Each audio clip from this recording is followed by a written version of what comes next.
Good morning, everyone. This is Nikachu, Merfolk Master. We are here with Coffee and MTG, day 128. Welcome, everyone. Thank you very much for joining me today for the morning talk show where we discuss all things Magic the Gathering. First half of the talk show, we discuss Magic and have wonderful Q&A. If you got questions, you better believe myself and the community have answers. And the second half, we do deck list review. So if you need feedback on a deck list, if you were always like, hey, can you check out my 75? What's up with this? What should be a better win condition? Or do you have any thoughts? You better believe that you can submit it and you can be chosen at random from the pool of deck lists that we get submitted every single day. And we'll discover a better mana base, a better win condition. We'll help your Jund matchup.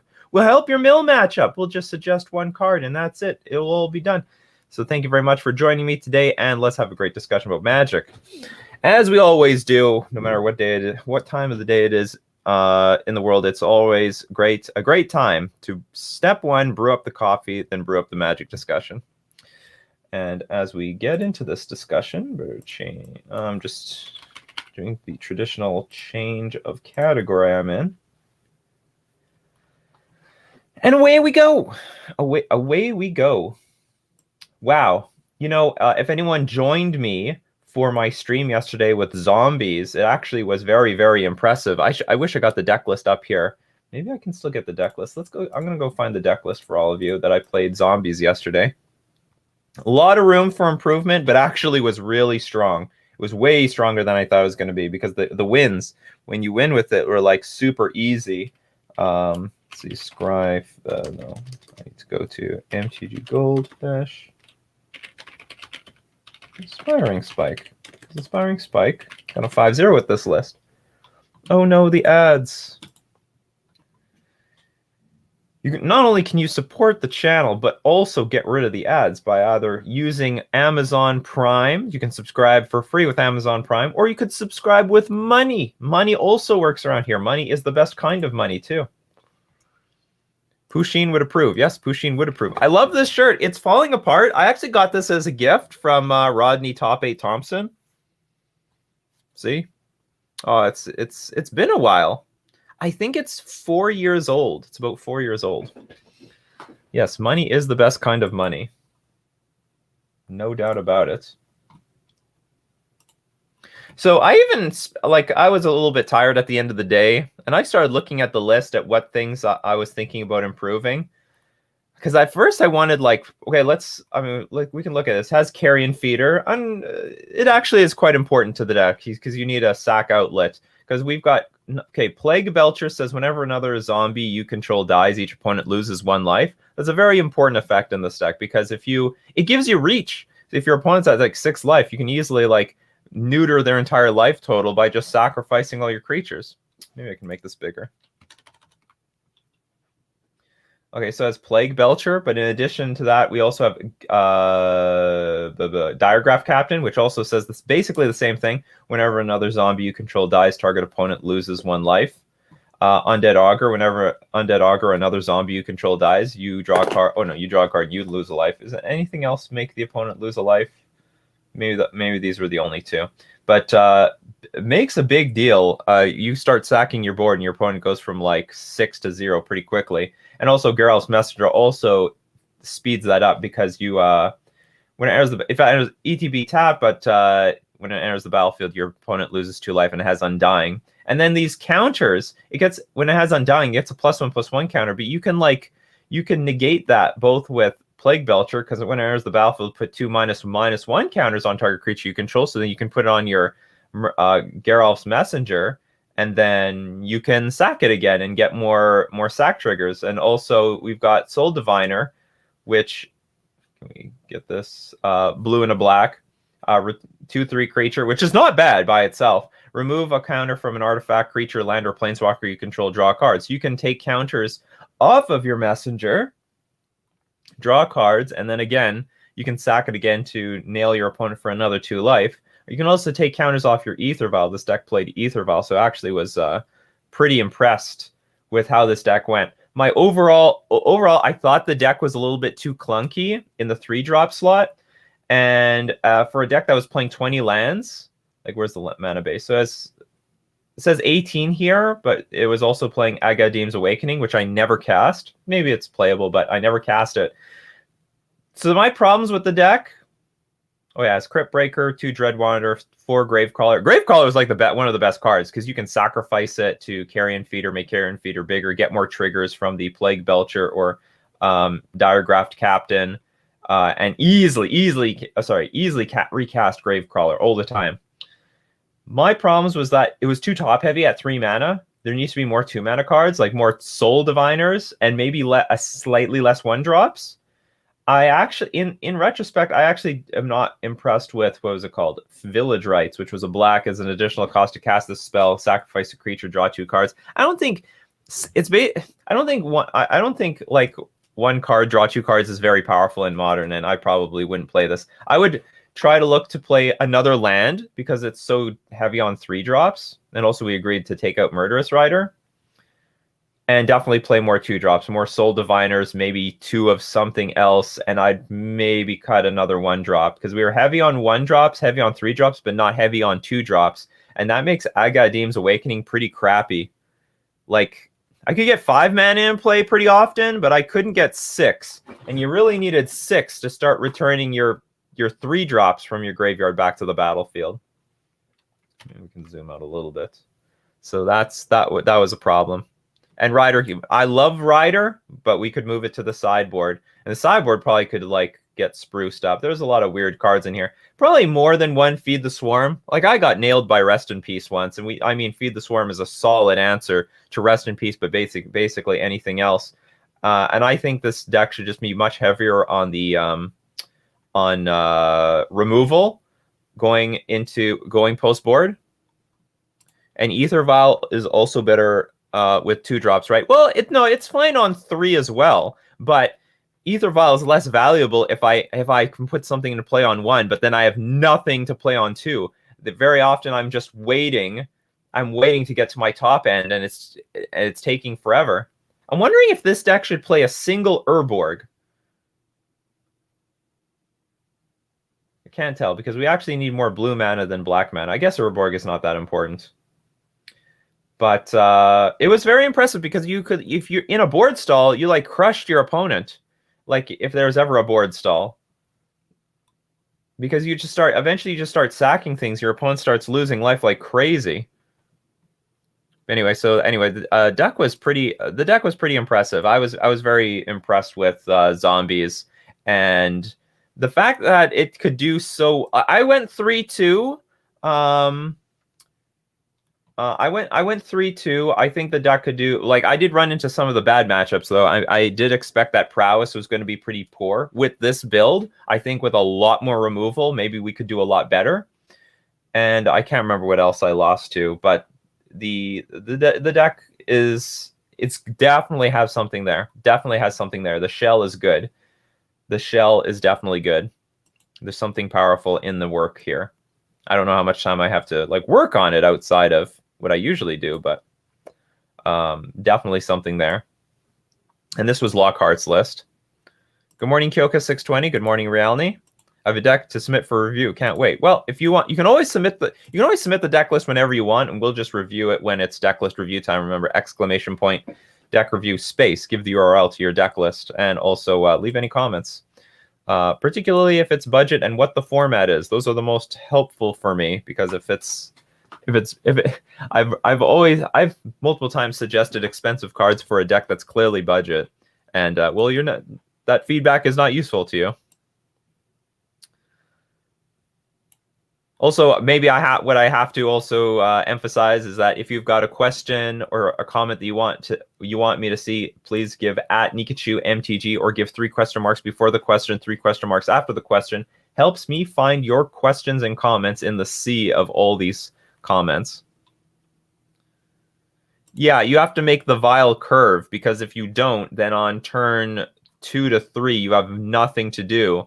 And also, if your hand is full of 3-drops, let's say I have Ether Vial and 2 lands, and I just have 3 drops in hand. Then eventually I get to my Vial on 3, which is turn 4, and then I'm just putting 1 card in play a turn. And it's just way too clunky. And I think for a deck with so many 3-drops, it should have at least a 21st land. that would balance it out. Maybe the deck should play some Mutavaults. I didn't think about that at the time. Maybe it could use some Mutavaults. And then that would give me the reason to play Urborg. Vile was very consistent with all Lord 2-drop build of Merfolk. Yes, it is. I mean, Vile plus just mono 2-drops very easy to win with. Good morning, Rodent. Relentless Dead is probably the other 2-drop the zombie deck wants. But I don't want to spend mana. That was my problem. And I actually looked up the 2-drops yesterday, so let's go look up Relentless Dead. Oops. So one thing that was great about the deck that we played is that it wasn't very mana intensive. Like I think one of the worst cards in the deck was actually Dread Wanderer. I never returned this from the graveyard back to the battlefield because it was 2 mana intensive. 3 mana is too much. Gravecrawler at 1 mana, okay, that's fine. I can pay that, but 3 mana, that's just way too much. This is such a crappy Gravecrawler for the most part. I mean, it's really bad. Enters the battlefield tapped. Not that it matters, can't block. These things, well, Gravecrawler. Oh, I guess this thing can block. That's the idea. So Relentless Dead. When it dies, you can pay black. If you do, return it to its owner's hand. When Relentless Dead dies, you may pay X. If you do, return another target zombie creature with converted mana cost X from your graveyard to the battlefield. It costs mana.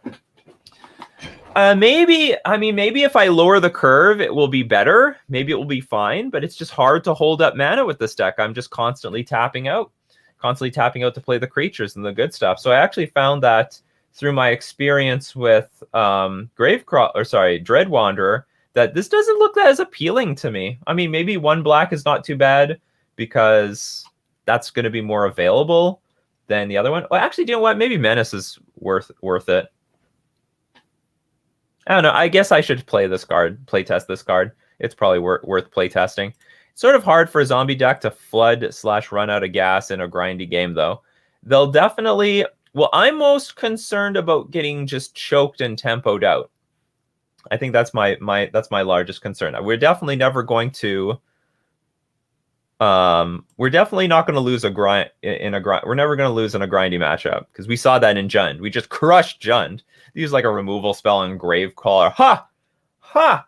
It was just ridiculous. They're using removal spells on Messenger and like basically anything that comes back. A Gravecrawler. It was so sad. And even when they tried to kill something and we played Village Rites, I wouldn't say this is the greatest value, but like still grinds away Jund very easily. Wow, we just destroyed Jund easily. I didn't even sideboard much. I think I sided in like 1 Feed the Swarm, sided out 1 land or something, or maybe it was a Vial. I'm not sure. It was very easy. Any attrition-based matchup is good. I'm just concerned about getting tempoed out. I'm concerned about what the matchup would be like against spirits, humans, mono-red prowess, blue-red prowess, stuff like that. Why no drown in the lock? I think your opponent needs cards in the graveyard for that to work. If they don't have cards in the graveyard, then it doesn't work. So I don't think this is the deck for. I didn't think about it, but I mean, if you were to suggest the card, I'm like, I have no way of guaranteeing there's going to be any cards in my opponent's graveyard, especially for big combo pieces. So I mean, I just wouldn't play it. Talking about Jund, what do you think of Crocs and Jund? It's certainly no Uro. It's no Uro, but it's super strong. I think it's great. I think it's what Lily. I think it should be a replacement to Liliana the Veil in some capacity. I think it does a better discard job, and I think what Jund really needs is just more cards like Tarmogoyf that can finish the game off really quickly. And I think Croxa does that. Like when Croxa hits the battlefield, they're screwed. I mean, it's a 6/6. It's not even a 6. It's not even a 6/6 creature. It's a 9/6 creature because whenever it attacks, you can be pretty certain that it's going to make your opponent lose 3 life. Now, certainly Croxa can backfire in some matchups because there's a lot of decks that utilize the graveyard as a resource so they can discard cards to their advantage. But still, I think Croxa is really, really strong. I think it is. I think it should be a staple in Jund. I don't know to how many. Maybe 2 is the right number, 3, 4. I'm not sure, but I think Croxa is the right direction for Jund. Not to mention, it could be also a Liliana the Veil discard outlet if necessary. But I think the card is strong. I think Jund's problem is that it doesn't have enough. I think Bloodbraid Elf, for example, is a really crappy card now in this type of deck because it doesn't Bloodbraid Elf doesn't Bloodbraid into anything good. It just, or maybe one thing that they could go into is they could play what's the god Cloythus? Like we see this in the red-green Clothis. We're seeing this card in red-green Ponza. Not so much anymore, but maybe this is something that Jund should entertain playing. Gains life, deals damage, also controls the graveyard, and can become a really big indestructible creature. And I think would not be too bad to find with Bloodbraid Elf. But like Bloodbraid Elf, it's literally just a... Like, for 4 mana, at that point of the game, 3/2 haste creature doesn't really mean that much, in my opinion. It's whatever. The value of Bloodbraid Elf is like whatever you can find, but there's so many crappy hits in a Jund deck by the time you reach the late game. Like, you can hit Inquisition of Kozilek, and your opponent's empty-handed at that point. So Bloodbraid Elf is, like, really hit or miss. You need, like, and that 3 power is not really going to, like, win the game. When you look at decks that are playing with creatures, these creatures are enormous, like really big creatures. You know, you gotta think Death Shadow. Why did Jund even move to Death Shadow in the first place? Because these creatures can get enormous. These Scourge of the Skyclaves. These creatures can get enormous. Like, Tarmogoyf is still fine because it can still become a 6/7 creature and stuff like that. Gods are too difficult to deal with, especially a 6/6. Jund should go full Lurrus, Kroxa, Confidant, Tarmogoyf. I'd be down for that. I don't know about Confidant because Confidant is so weak right now. There's, you know, like Lava Dart. Well, I mean, Walking Ballista is down in numbers. I'm not all in on Confidant. Again, that's a very small, weak creature with no immediate value. Like, if you play Confidant and they just kill it, I think that's a bad exchange for Jund right now. Everything that you play needs to be heavy hitting and very resistant. Death Shadow is really funny with Varals. Isn't this like a commander card? Oh, this card. Each creature in your graveyard has Scavenge. It's probably some niche Death Shadow deck. I have seen some lists going down to 3 Bloodbraid Elf to run Kroxa. Like, in my opinion, Bloodbraid Elf is not the value card. Like, the value is crap. I mean, it's maybe a good 2 for 1, or maybe it's a 1.5 for 1. Like, we get back to Bloodbraid Elf. For 4 mana, it's got to do everything, because right now in Modern, you can do so much at 2 and 3 mana. At 4 mana, first off, the first half of 3/2 Body with Haste, I think, is not impressive at all. It's pointless. It's fine on an empty board, but is there always going to be an empty board? You have to deal with some other stuff in front of you.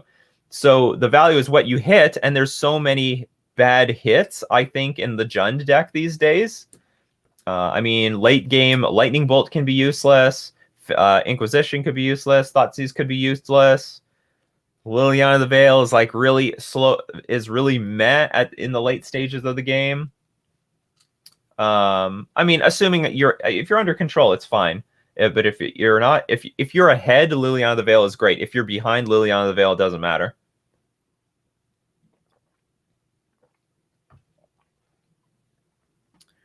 And so, like, Bloodbraid Elf is either like a mediocre 2 for 1, or it's like a 1.5 for 1. That's the way I'm looking at this card right now.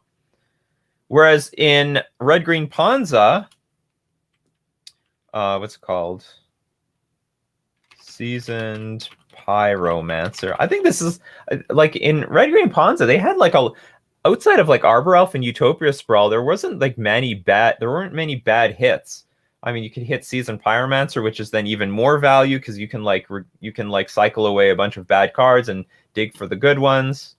And in addition to that, you got a bunch of 1/1 tokens. Do the latest lists use Season Pyromancer, or do they use sprinkles of this card? Is Jund playing Lurrus? Some versions play Lurrus. It is true, but in a Lurrus deck, Confidant can come back and you don't take that much damage from its abilities. Yeah, but here's the thing. Like, in a Lurrus version of Jund... Okay, let's just get Lurrus here. If you have Lurrus out, like, you don't really need Dark Confidant. You just need Mishra's Bauble. Why spend 2 mana to get 1 card every turn and lose life when you can spend 0 mana and get a card every turn while casting other stuff? I mean, again, of course, if Dark Confidant lives, it'll be fine. I don't really actually see Dark Confidant. Dark Confidant is just not what it used to be. If you're running Lurrus, you just run Mishra's Bauble, and that's your... and it's not weak to, like, removal either. You just keep doing this over and over again. I think that's just a better combo. Like, maybe you can have both. Maybe you can have both. You know, why not? I mean, if you can... I just don't see... Like, Dark Confidant is, like, such an underwhelming play in Modern right now. Like, because I guess one thing that's really important... Modern is not defined by card advantage as much as it used to be. It's defined by tempo. It's heavily defined by tempo. And spending your second turn... to put a very crappy creature in play. Let's not, like, this can't, and Dark Confidant can't scale. It can't get any bigger from, like, you know, humans deck can make their creatures bigger. Merfolk can make their creatures bigger. Spirits can make their creatures bigger. This is as big as it's going to get. It's a 2/1 creature, and it's gonna cost you life if you draw cards, but also very likely it's just not going to. It's just going to die. Very weak to Lava Dart, of course. You could say that about anything, but I mean, you can theoretically put a 4 or 5 Tarmogoyf on the battlefield turn 2, and it's going to live. It's going to live through a lot of removal outside Fatal Push. Good morning, Simic Atlantis. So, I don't know. One day, maybe I should try to build Jund. Make Jund work. The way I think it should work. I mean, there's still a lot of good stuff going for Jund. Like with what's it called? Still got the Tarmogoyf. I would really like to see it use just Traverse, so it can consistently find Tarmogoyf or even Lurrus. Like, even screw Lurrus as a companion, just play Lurrus in the main deck.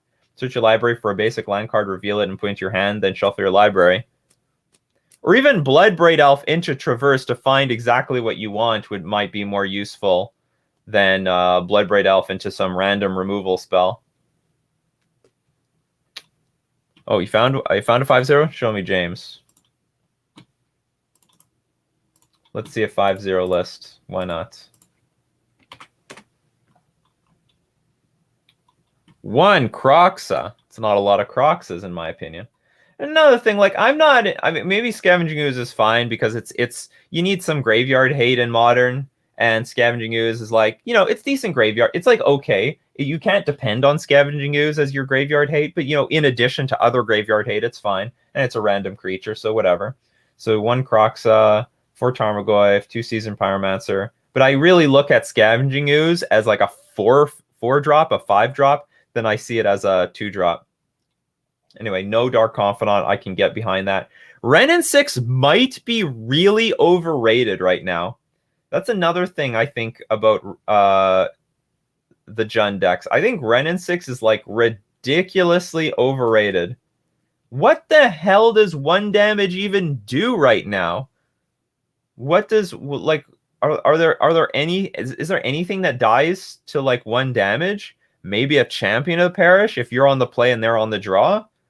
Like, what does it do? Okay, you can get more lands from your graveyard. I don't know if that's enough. I really don't know if that's enough.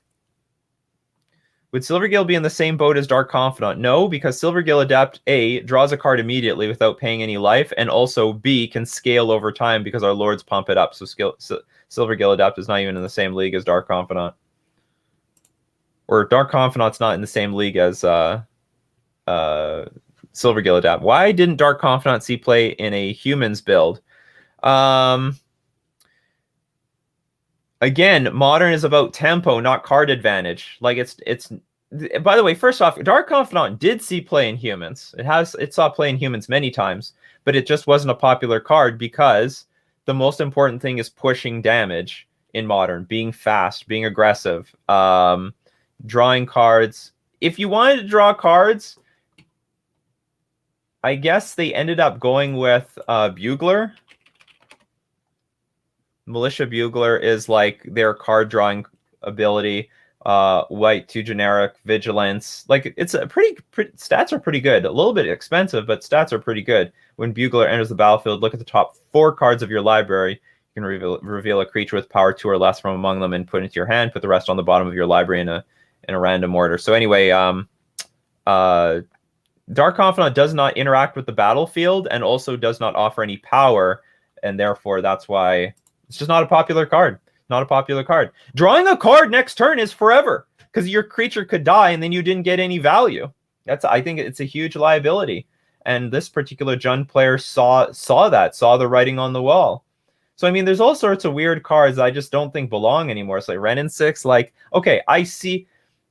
Jund has to understand it needs to reach the late game in order to win. This card only is good in the late game. Like when you're like drawing an extra card every single turn off of what's it called? Like Nurturing Peatland. Okay, that's fine when you have the mana for it, but early on, like you don't. I would rather. Well, anyway, I think Wrenn and 6 is it's a great card, but very dubious in today's Modern metagame. I have no idea what this kills, and if it's not killing anything, then it's just a dirtling return land back to your hand card. It's the best card in Jund. That is the best card? No, Tarmogoyf is the best card in Jund. This is just like, it's nice, it's fancy. What does it kill? What does the -1 do? Give me all the things that kill death and taxes creatures. That's not too bad. Does it kill noble and birds? Does it have time? It might.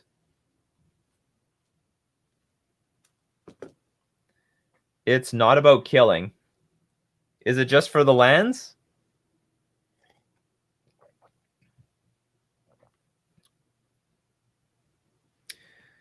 Yeah, but this is, in my opinion, is the same. It works best at grinding in those games because of Nurturing Peatland. But yeah, but that's not what Modern's about anymore. Like, that's what I'm trying to say. If you're playing a deck based entirely on just card advantage, it's got to be mind-blowing card advantage and cost 0 mana to do it.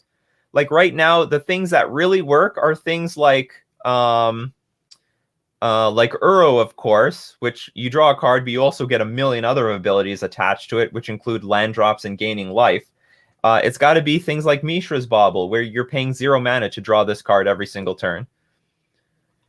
Well, you can still look at Jund like a control deck, but Jund needs to reach the end game in order to do that. And I think Jund can be fine as a Jund is like more of it's somewhere in the mid-range to control, right? I can definitely see that.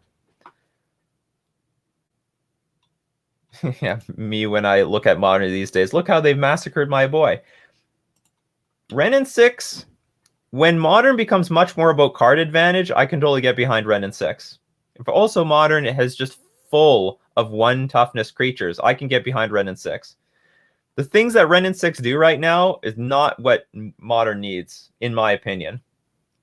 It's just like the Tarmogoyf. The Tarmogoyf is gone because drawing a card on turn 3 and 4 and taking life off of it is like you're just shooting yourself in the foot, basically. You're just shooting yourself in the foot. Okay, what else do we have here? Fatal Push is great. Fatal Push is still great in the metagame right now. Inquisition of Kozilek, Lightning Bolt, Thoughtseize, Assassin's Trophy, Kolaghan's Command, Maelstrom Pulse. Some of these are clunky. Like Assassin's Trophy is fine. Thoughtseize is good. Lightning Bolt is good. Never know how to feel about Kolaghan's Command. Like, that is a card that looks like it's great value, but like, is it still doing anything meaningful? Like, really? Is it doing anything meaningful in the metagame right now? Like, 2 damage? That's pretty crappy. Like, that's pretty bad. Maybe, and like the thing about destroying an artifact, like, well, these things can destroy artifacts too if you need them. So like, here's my question to the Jund players. And remember, Jund is like, there's a lot of Jund people out there. The times where Kolaghan's command was super value, those were the days. Exactly, those were the days. Are those still the days today? So like literally all it is for 3 mana you make your opponent discard a card, which like whatever, no big deal. I mean returning a card from your graveyard to the battlefield can be something, but like you have to then spend mana to actually put it onto the battlefield. I used to play Esper Drago, which had monstrous card advantage, and it doesn't matter anymore. Dredge a billion cards, 50. You exactly. You got the point here. You got the point perfectly. Arcane Mystic. Same thing with like oops all spells. Same thing with what's it called? Well, let me also put it this way. Like, can these decks grind out Uro decks? And apparently, from the sounds of it, the Black-Green X community says no. And if you can't do that, then you got to take a different angle. You got to win before Uro takes over. When Stoneblade is present, Kolaghan seems like a flexible hate card.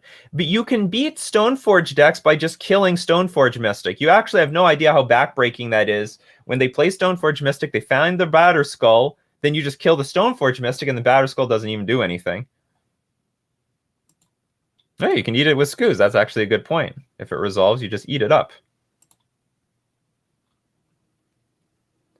It's like so what I'm trying to get at is like I think there's a lot of room to just completely gut and change the Jund deck. I'm not even sure about Liliana the Veil. Like there's so many of these sacred cows that they don't want to touch. And by the way, Wrenn and 6, I'm not saying this is a bad card. I think Wrenn and 6 is a fantastic card.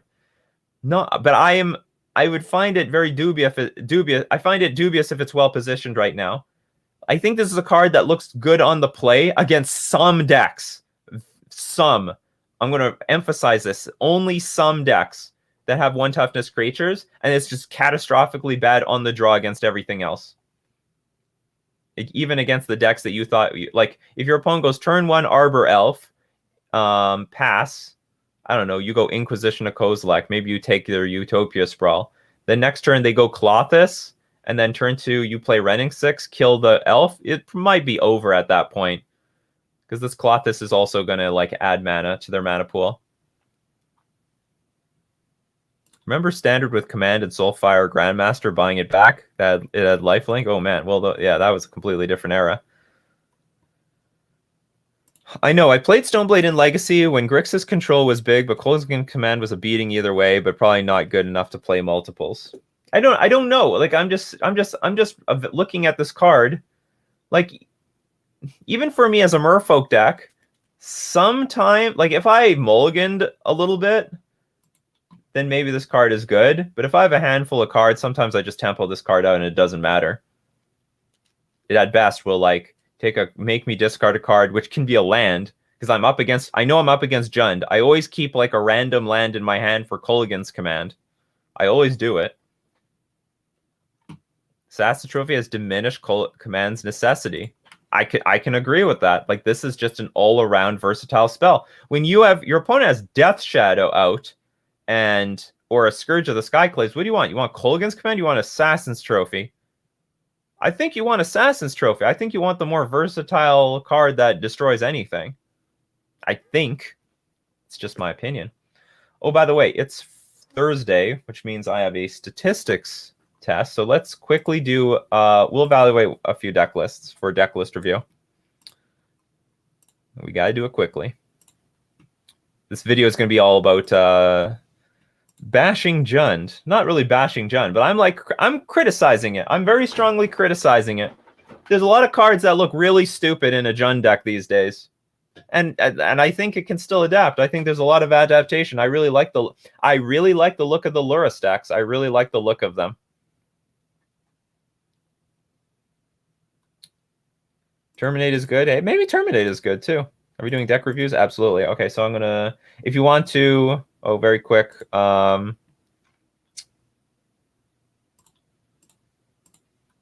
Sponsors, themanabase.com, your home base for everything Magic the Gathering. Mana Traders, premium place to rent Magic cards online. Use my coupon code Nikachu for 15% off your first 3 months.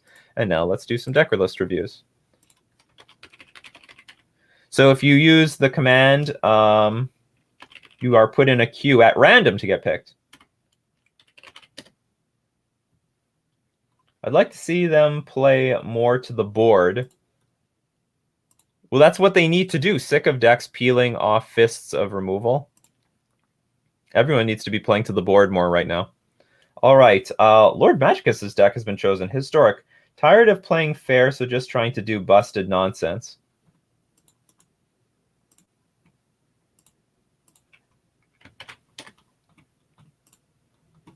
Interesting. All right, so we've got... This looks like it is a screenshot, but fortunately I know what all these cards do. So we have Censor, Counterspell unless they pay 1, but you can also cycle it for a blue. Growth Spiral, Absorb, Uro, Sphinx's Revelation. Oh, so you're just going back to your control roots. You want to go over the top, going Bant. Cast out, exile target non-land permanent, I believe. So very very versatile, but as flash. Non-land permanent or creature? But also has cycling. Target non-land permanent. An opponent controls. Wrath of God, Tameo, Collector of Tales. Spells and abilities your opponent's control can't cause you to discard cards or sacrifice permanents. Choose a non-land card name, then reveal the top 4 cards. Of your library, put all cards with the chosen name from among them into your hand, the rest on the bottom of your graveyard. Can you sculpt the top of your library? Maybe not, but, you know, whatever. +1 is +1. Return target card from your graveyard to your hand. Well, that's beautiful. Teferi, Hero of Dominaria. Oh, yeah, I was, like, wondering, where's Teferi, Time Raveler? But you're banned. You're banned, Teferi. You're banned. Shark Typhoon ×2 and Ugin, the Spirit Dragon. I guess that means it's just a one-of? I think it's just a one-of. How many ways we have cards getting into the graveyard? So actually, that's very interesting. You have quite a few ways of dumping cards in the graveyard. Growth Spiral, Censor, Cast Out. 1, 5.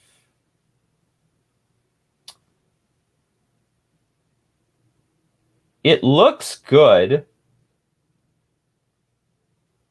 My only concern is it's very top-heavy. Like, you have almost nothing to do on turn 1, which, by the way, can be fine in a control deck. But even for turn 2, you don't interact very well. Like, Sphinx's Revelation, you might as well call this, like, a 6-drop, right? Same thing with, like, Ugin. Same thing with, like, Shark Typhoon. There's a lot of things that you just don't you're just not interacting with the battlefield. You start interacting on the battlefield at, like, 4 mana, which is, at best, turn 3 through Growth Spiral.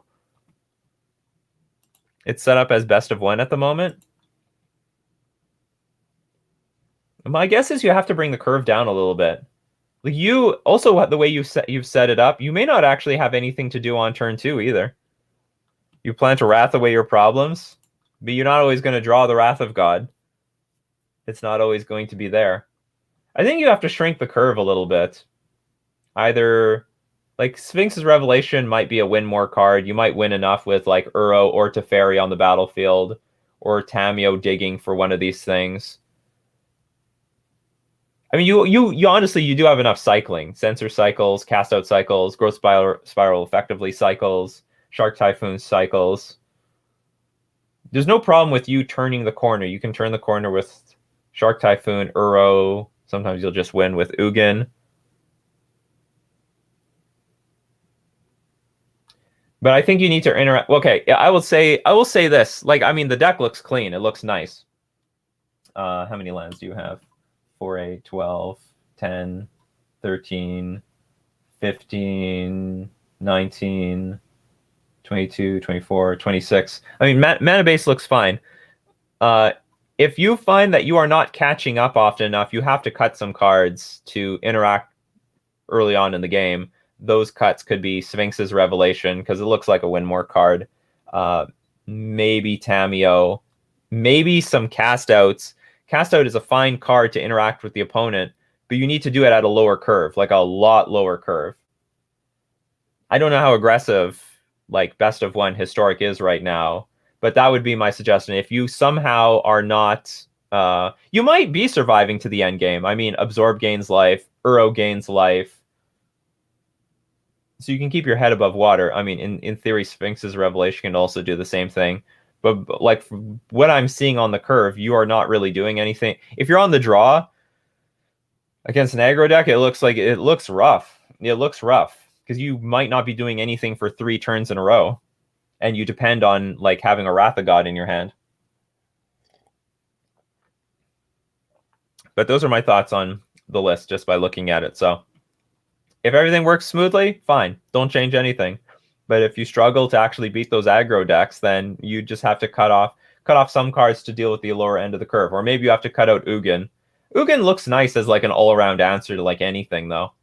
I sort of like the Ugin. It's devastating when it enters the battlefield. But yeah, you have like no early game interaction at all. Nothing. Just some counter spells. Anyway, I hope that's some useful feedback. And thanks for submitting the deck list. All right, let's get another one. 2 to 3 Fave Wishes, actually not too bad, because at least it's a blocker, so it can stall the board a little bit. Is there no like Wall of Omens or anything in this format? I mean, that would be perfect. Okay. Remember, only if you're getting run over. If you're getting run over, particularly on the draw, you need like... Yeah, Jorgi Arza says, I farm these decks with like Gruul aggro. And that's like, they unbanned Burning Tree Emissary, or unsuspended it. So you have to keep those decks in mind. And like Goblins is still a deck. I would say you need to add, if you're having trouble against aggro decks, you just have to burn some of the top end of the curve and bring it lower, because you have to deal... There's no point of any of that late game stuff if you can't survive the early game. Yeah, Censor is still a counter spell because the opponents still tap out.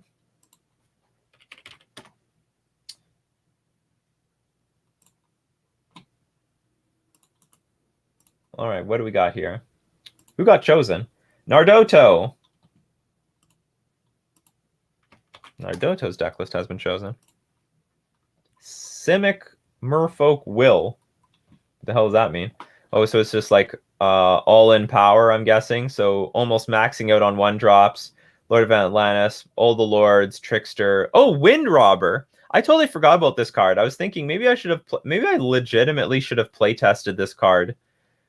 Because it is evasive. You can maybe randomly drawing a card is useful.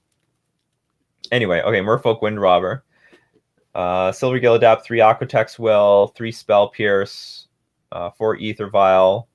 Oh, so we don't actually go above 2 mana on the curve? If I read this correctly? It's a million 1-drops. Land 19, Botanical Sanctum, Breeding Pool, 3 Flooded Strand, 4 Island. I'm guessing you're not running Cavern of Souls because you don't own it? Because otherwise I would run Cavern of Souls for sure. Over, say, Breeding Pool and Flooded Strand, I'd just run 4 Cavern. And no Oboro. I don't think there's enough reason for you to play Oboro in this list. I mean, yeah, it does have some synergy with Benthic Biomancer. That's about it. Also, I might cut it down to 2 Mutavaults. You're a very mana-intensive deck. It's like, it's all requires mana. And I think you should have at least 17 blue sources. And you have 16 in this list because you went down to 19 lands. So I would play with just 2 Mutavaults. So I would add like Cavernous. I would take out Oboro, add like Cavernous Souls, take out 1 Mutavault, add Cavernous Souls, take out like 2 Flooded Strand, add Cavernous Souls. I don't think you need the blue mana. Or like, what's in your sideboard? You have Mana Leak, just needs 1 blue. Yeah, it would still work. Dismember, Mana Leak, Relic. Tidemare Mage is like iffy these days, but it's fine. Maybe you're on a budget. Nardoto? You still here, Nardoto? I don't know. I'm going to guess that if you're playing Mana Leak, or maybe you wanted to play Mana Leak, I don't know. Not the biggest fan of Mana Leak. It's okay. It's okay. It's bad against like big mana decks, though. It's quite poor. Like when you're up against, let's say you're up against Amulet, and they have 1 million mana in play, and then they cast Summoner's Pact. Mana Leaking it sometimes will do something, sometimes it won't. It's just better to have more of a guaranteed counterspell.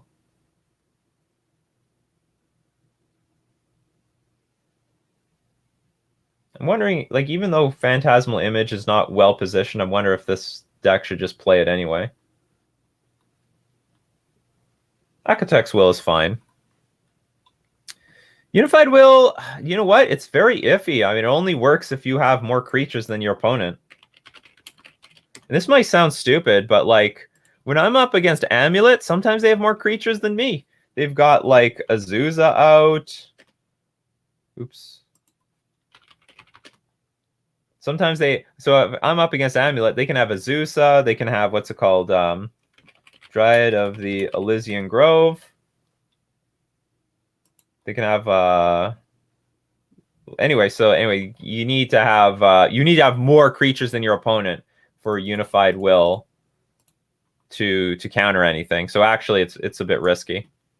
I mean, my go-to would be Deprive for sure if I was going to play a counter spell. And also the curve is like, okay, so let's say we don't add Cavernous Souls. You could easily play Deprive, and I think that would be a better option. What are you afraid of bringing a land back to your hand? You're like, your curve tops off at 2. So it like doesn't tempo you out at all. Which are the best options for counter spells besides Force Negation? Deprive. There it is. If you're talking about for Merfolk, Deprive. And also I use Chalice of the Void a lot. And Dispel is a good card. And Ether Gust. These are all good, useful counter spells, high impact in today's modern metagame. Ether Gust, Dispel, 1 mana counter target instant spell. Chalice of the Void. That might not be what you're looking for because that's also that's money. That costs money.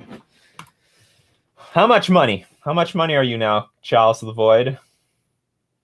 Something, $40. It's at a low, though. I think that's a low. Chalice of the Void has definitely been more expensive. Deprive is probably like the best card. We seem to be the only deck utilizing Deprive properly. Or effectively.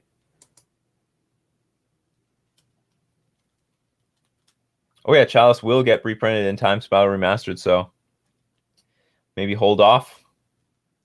More Chalices are coming. So Deprive, what else? Spell Pierce is okay. I'm not in love with Spell Pierce overall because there's just so much that it misses. It just misses like so much today. I mean, name a deck. I mean, or you hold up mana for like, I don't know, prowess, and it's not even impactful. I mean, countering Light Up the Stage, I think actually would be good. Maybe I'm wrong. Maybe I should play test Spell Pierce again. Maybe it's better than I think it is. I think countering a Light Up the Stage or a Manamorphose might be worth it. If you can even counter it. 2 mana. It's more than 1. That still doesn't tax a whole lot. All right, so I have to get to my exam. So that's going to be it for today. If I didn't get to your comments or questions or to your deck list, don't worry. We do this every single day on Twitch. Every single weekday on twitch.tv/Nikachu MTG. Mondays to Fridays, 9:00 a.m. Central Standard Time. You better believe that we'll be ready for more questions and deck lists on all those days. So thank you very much, everyone, for showing up. Chas, I read all these things. Thank you very much, Seed Sensei. I will take it, and I'll take the luck. And good luck to your games. Good luck with your deck list. I'll see you at the next cup. Take care and see you next time.